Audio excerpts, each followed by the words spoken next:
And we are live tonight from the Outer Rim in what is another gorgeous Monday morning, Saturday night, We Cubs. should, we should just call it Monday night. We posted Monday Monday morning, night. but it's Saturday night for us. So I don't know. It's some kind of Combine 'em. whiplash. Yeah. Guys, welcome to Rogue Actions. We've got 3 topics over on my channel, 3 topics over on Cubs' channel. If you want the whole video, you got to like and subscribe to both. Cubs, you ready for some Rogue Actions, brother? Yep, I'm ready for it. Let's go.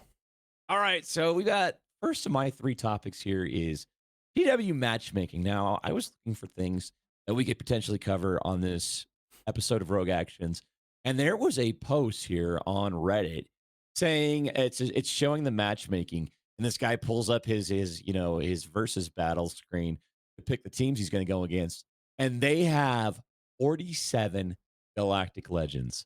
His 47. guild, Here we go. I found the 47. post. Yes, 47, and his guild has 10.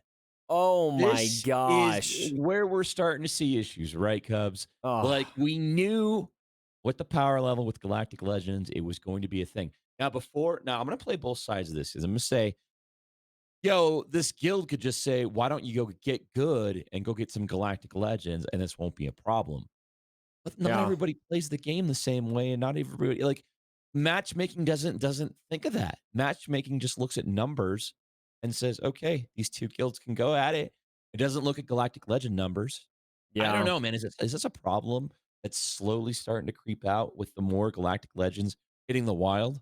Yeah, there's another example in the top comment on that thread. 9 GLs to 48 by an opponent. And I do think that this is an issue both in Grand Arena and in Territory Wars, that Galactic Legends don't seem to be weighted at all. Grand Arena maybe less so. I mean, you run into a Galactic Legend here and there. If you're in those top brackets, you're gonna have to find ways to deal with Galactic Legends anyway. Especially if you're if you're a heavy PvP player, if PvP is your jam, you're probably going to be working on at least a GL counter. But in Territory Wars, I mean, man, you're in a guild and you've got 10 people that have Galactic Legends and you get put up with a guild that has over 40. It's just an auto loss. And so I really think, at least in Territory Wars, there should be some consideration on those characters. And this is something that I think CG, they might feel like that's too expensive for them to do, or they might feel like they don't need to do something like that. But these are the byproducts of releasing characters that are this ridiculously overpowered. You're gonna have to balance the game out in some facet, and that to me is just, I would say, you laugh about the phrase literally unplayable. That is literally unplayable. Yeah, you're not beating that. You're not beating that. No. No matter how you try and do that, you're not going to beat that. Plain and simple. And this herein lies is the problem, Cubs, is that now they've effectively removed another game mode, put that in jeopardy. We saw it when 3v3 with Grand Arena, everybody's saying they're roadblocked by, Ray in Grand Arena in 3v3s. And now you're seeing it in TWs. They've effectively broken 2 game modes now. And I'm going to say it's broken because, I mean, there's just so many, like, there's no way you're going to win that. There's just no way you're going to win against 47 GLs with 10. And potentially, I mean, this could be why we're seeing a new PvE game mode coming in Galactic Challenges, which we're going to talk a little bit about here, because it may be just harder and harder to balance this game. 5-year-old game, super overpowered characters, getting much more challenging to balance those super overpowered characters in a PvP environment. A lot easier to account for them in PvE. So maybe we'll see just more PvE content as a result. So we're going to be talking about PvE Galactic Challenges, or did I say that? Galactic Challenges. Right? Yeah. Yes. Don't get Galactic Challenges mixed up with Galactic Legends or Galactic Conquest or Galactic whatever else they're going to call it. I always call it assault battles, just honest. We'll get there. So we're going to be I'm going to be doing a case against it because I'm not quite feeling it on my channel, and then we're going to be doing case for it on why you should be excited over on Cubs' channel. So you want to stay tuned for that, guys. Cubs, let's turn the page and we'll talk about Squadrons for a second. Oh, yeah. There was a cool post from Ian Fraser, the game's creative director, kind of the head man over there, and he said that he had just completed the final mission battle in VR with the hand-on throttle and stick setup, and he said he used voice attack. Are you familiar with voice attack at all, Cubs? No. So Voice Attack is this cool $10 program you can download on PC. And Yeah. so if you buy Squadrons on PC, you can basically have your microphone listening for voice commands that you can issue. And then you can have it relay a response. So that can be any sound file you have. So if you get a bunch of R2 sound files, R2 responses, you could basically say things like set rear reflector shields, and like it'll issue the command. It'll run a macro that moves the command No. over, and it And you does can all have that stuff. R2 make sounds And you too. could have R2 make sounds. So it In could be VR. in VR with. I mean, it is basically everything that you could have ever wanted if you're like a kid like me that grew up with that whole Death Star trench run and wanted the whole deal. So he said Yeah. he played the final mission with VR and HOTAS and with voice attack. And man, oh man, voice attack supported on PC's versions of Squadrons. I can't wait, brother. What do you think about that? It sounds amazing. I mean, I am ready to buy a VR system. I need to run it by my missus. But once we hit October and Squadrons is out, I think that's, to me, a game that, based on what I'm hearing, especially from the devs, when I was able to play the game and kind of what their pulse on that was, it feels to me very much like an experience that every Star Wars fan should try to do via VR if they can. So Yeah. I'm beyond hyped right now for Squadrons. And All even right. even Yeah. without the VR, it was still really fun. I think you guys will have Oh, fun without no. it. But if you can do Yeah. VR, yeah. Yeah. Yeah, Pew, pew. amazing stuff, guys. It's a dream come true for a lot of people, myself included. So, all right, guys, let's keep going here. We're going to talk about Galactic Challenges, and I read the State of the Galaxy post last night on Stream Cubs, and I got to tell you, man, I am not. I think we're in very different places on this one, and I'm going to try and remove all the emotion out of this and just respond to it as just a fan of this game for a very long time. Yeah. To me, when I read this and I see the screenshots here, there are a few things that come to mind, and I'm going to make the case, the negative case here. Okay. So I'm looking at like the enemy squad, the modifiers, the locations, and the conditions. So the modifiers basically to me look like, 3 new buff status abilities, buffs, debuffs, that sort of thing, right? Mhm. Are we agreeing that that's what that is? Yeah, and they gave an example of like the sandstorm one. I think it Yeah, was. dots. Where it's like what is Vader's- dots? Literally Yeah, dots. Yeah. it's dots that stack. Okay. So, I mean, it's just basically a modifier based on whatever level you're on, a status modifier. So they show the Death Star here, and they make a point of showing the Death Star like it's something we've never done. And to me, it feels like, we've been doing the Death Star in light side and dark side mode for a long time. So is this going to be new stuff, or is it going to be just literally the places that we fought in over the last 4 years in just random fights? I don't know. I mean, that's it kind of just feels like filler to me there. And modifiers and these stat bonuses, to me, this feels like what TB was designed to be originally, where they had it on Hoth, and maybe these were all ideas that they had from like previous game modes, but they realized they weren't going to be able to fit into TB. I don't know. To me, these status modifiers, these 3 new buffs, debuffs, this seems like something that was a leftover TB idea that they're trying to fit in here. And the last point I'll make here, Cubs, is the feats. And they talked about how allows them to spin up new content, and the Right. feats are the conditions you have to meet to get the rewards. One of them's like going with the full size Sith squad. Okay, great. The other is go in with an undersized squad, and it's just like, okay, so that's how they're going to force replay. Like you have to have a full squad, and then it's got to be Sith, but then you have to go and do it again with an undersized squad. It's just, I don't know, man. It feels like so many shades of the exact same thing we've been doing for 5 years. So those are my points, and I don't want you to respond. I know you got a lot of thoughts. I know you do. You don't like So many you're excited thoughts. about this modes.